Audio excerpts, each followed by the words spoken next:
You grew up on the streets. Right. And so now you get raised by Cus D'Amato in upstate New York and his I'm not Ukrainian sure wife. he was raised by Cus to some extent. To some extent, right? You know, there was a But he famous... cries every time he talks about him. Nearly every time. But you don't, do you not buy that?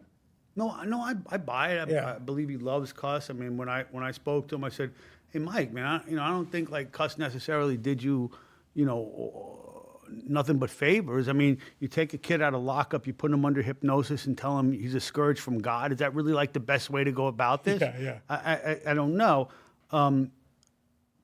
I think, in my heart, I have no doubt that D'Amato, who was an egomaniac himself, and this, for all the talk about fighters' egos, this is a story set into motion by the ego of the trainer.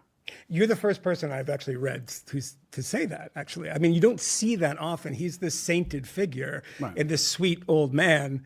And he's a sweet old man. He's a genius, but he's also, there's an element that's batshit crazy too, and paranoid. Yeah. And I think Mike understands too how paranoid he was. He was still like thinking about the mob. Yeah. Like, hey, pal, it's 1980. There's no mob like that anymore. Not where you live in Catskill. Yeah. But I said, Mike, this is like a Faustian bargain. He's not taking you out of lockup to save you or to rehabilitate you per se, or to maybe we'll get you a GED. We'll see how you do in the gloves. Maybe you'll turn pro one day. Maybe you'll be fighting for a title one day.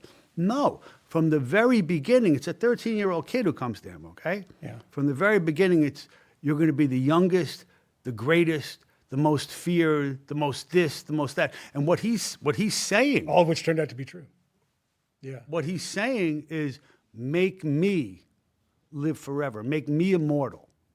You, 13-year-old kid, make me immortal. Yeah. And so Tyson pushes back on this when I say this. Somebody goes, well, didn't I? And of course he did. My question is, at what price?